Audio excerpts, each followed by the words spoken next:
What's up, Guardians? Welcome back to another Destiny gameplay video. In this video I'm going to do something a little bit different. You know, I'm frequently sharing tips and tricks and whatnot, but in this video it's not going to be gameplay related.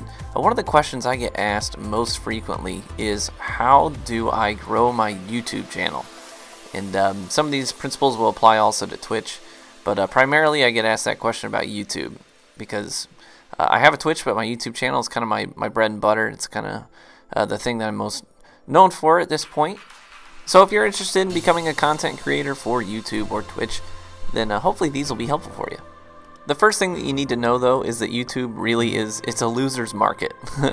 So the overwhelming majority of people on YouTube who maintain their YouTube channels, if you look proportionally at it, they don't get as much out of it as they put into it. It's like getting paid, you know, $1 to $2 an hour for your time invested. If that. Most people, it's well under that. It's more like making a quarter for every hour you spend working towards your content. So that's just, first and foremost, just know that it's a huge uphill battle to start a channel. But it's once you get it established that you're going to start seeing some growth and maybe some profit off of it.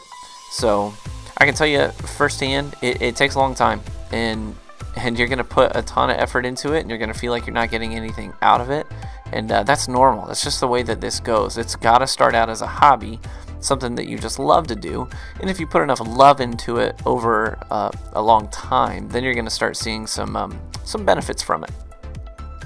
So just to get started, the first thing that you're going to want to do, the first thing that I did, was you're going to want to do a SWOT analysis. If you're not familiar with what that is, it's kind of like a business term.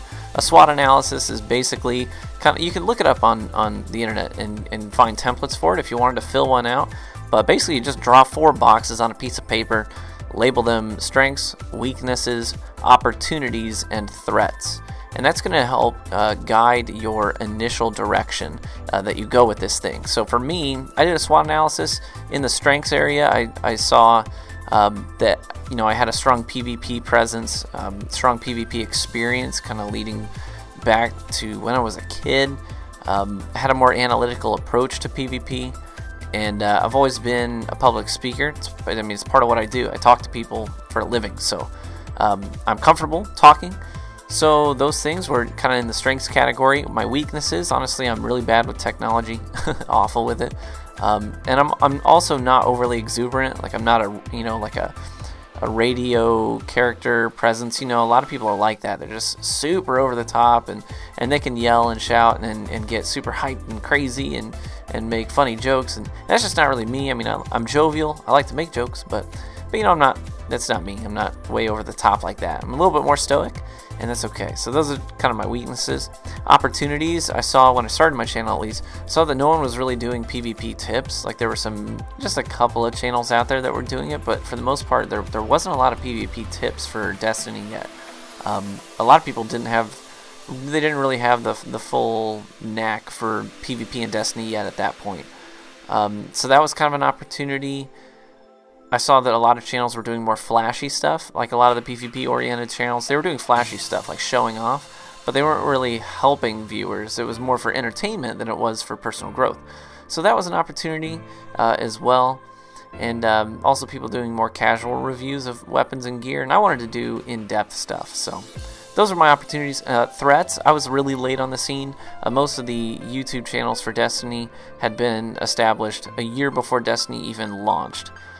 They had been going to events, collecting the information and even gameplay, and you know, I couldn't do that. You know, I'm a family guy. It's really hard for me just to be able to take a weekend or a week to go to a conference or whatever and play games for a week. It just doesn't really work with the way that my life is structured right now. So that was a threat, is that, you know, all the other channels were well established, mine wasn't. So anyways, I looked at those strengths, weaknesses, opportunities, threats. I looked at my strengths and said, okay, here are the things I need to leverage. My weaknesses, here are the things I need to either avoid or get better at. I decided to avoid PvE and I decided to avoid being overly exuberant, because honestly that's not me. And a big part of being successful on YouTube is being authentic, and you can't force a personality that's not you.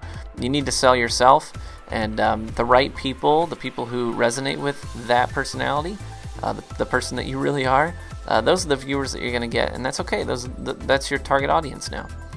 So don't try and force something that you're not. So anyways, I leveraged my strengths, I avoided my weaknesses, decided to get better with the technology thing, and looked at the opportunities, and that's really how my channel started. And that's kind of what you're going to have to do as well. Next thing you're going to need to do, you need a lot of community involvement. So there's Twitter, there's forums, there's Reddit, there's Twitch. You need to get out there and you need to start commenting and conversing. And you insert yourself respectfully, not aggressively. A lot of people do it wrong. They insert themselves aggressively, and that's very abrasive. But you have to insert yourself respectfully into those social circles where influential people gather. Those are the places that you want to be. Those are the conversations you want to be in. And when you're there, you need to be a supporter before you ever even think about promoting your content. Because this is a really long process, like I said. All the while you're doing this in the community, you do want to continue making your content, because even though you have a really small audience at that point, what you're doing is you're refining your personal style. You're growing more comfortable with making your videos, you're kind of getting into a rhythm, and you're picking up new skills along the way, and that's really, really important. So once you've established yourself as a community support figure, that's when you can start thinking about applying to gain access into a clan that's known for its community involvement. And there are a number of those in the Destiny community, but maybe you're not looking to do Destiny, maybe you're looking to do a different game. You need to find gaming communities that are really active in the community, that have some notable community figures in them. That's kind of how I ended up in Resolute, and that's the thing, you have to be a supporter before you ever think about promoting your stuff. I was a supporter of Resolute before I applied, so I followed them on Twitter. I watched their live streams and commented. I watched some of their competitive things that they did, and that's really that's how you gain access to those things. So as you become known as a support figure in the community, that's when you may be able to get an endorsement from someone who is known in the community as being a prominent community figure, and that goes a long way. Those endorsements do carry a lot of weight. So I've had the pleasure of being a reference for a small number of people who have been avid supporters of mine and of my content, who never pushed their content at me or asked for views. I knew them as helpful people. So not people who were just trying to grow their own stuff. So I was eager to give them like a glowing recommendation as opposed to just a casual, yeah, I know that person. So now that you're potentially, once you get to that point, now that you're positioned to really start growing, what you need is video activity. And in order to get your videos on the right side of the YouTube page that someone is on, you know, where it recommends videos relative to that person's interests, you need to have activity on your videos to get them over there. So first you need to tag them well. So make sure that you're taking the time to tag your videos with things that apply. Don't tag it with stuff that doesn't directly apply to your video. That will lose you more than it will gain, because it will suggest your video in places where your video doesn't apply, and then it won't get clicked on. And YouTube's automated recommendation system will sense that your video isn't interesting enough to, to get clicks, and it'll stop recommending it to people. So yes, you need clicks, you need likes, you need comments. Most YouTubers ask for likes and comments because they know it promotes their videos. I don't. I just personally feel dirty when I ask for stuff like that. So I just rely on my content to get me likes and comments. But different YouTubers will approach that differently.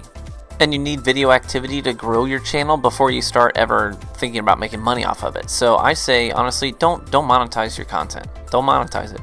Wait until you have, I would say, 10,000 subscribers, or maybe if you wanted to do it at 5. But essentially, you want people to click on your videos. You want to grow your target audience and treat them right, make them feel like they're the life force of your channel, because that's what they are. So don't punish them by making them watch, advertisements when you don't have 5,000 subscribers yet. It's not worth it. You want more people to come to your channel, so it needs to be inviting in that sense. And a lot of people, if it's monetized, they'll leave the video before they have to wait the 15 seconds to skip an ad.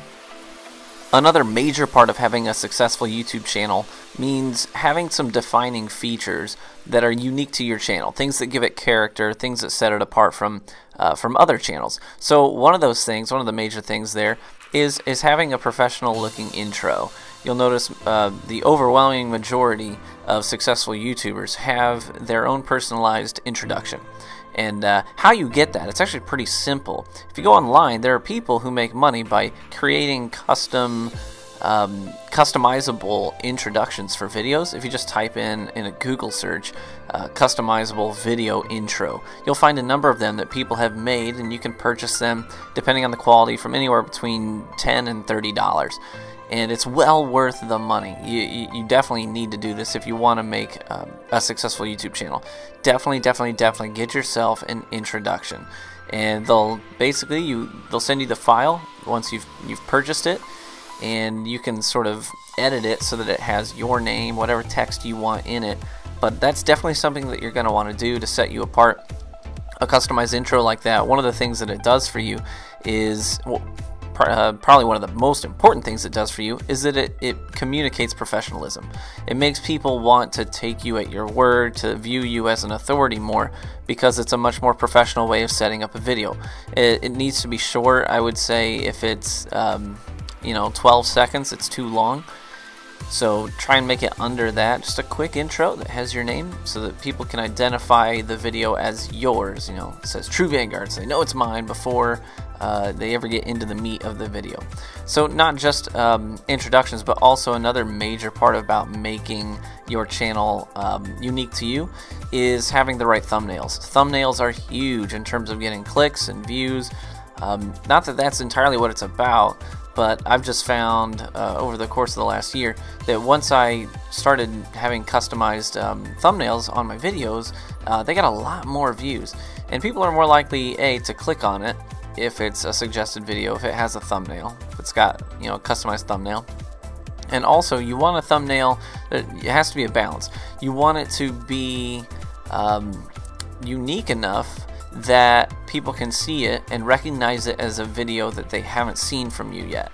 But it has to be similar to your other thumbnails so that if someone sees the thumbnail, they instantly recognize it as, oh, that's a True Vanguard video. I can recognize the style of thumbnail that he uses.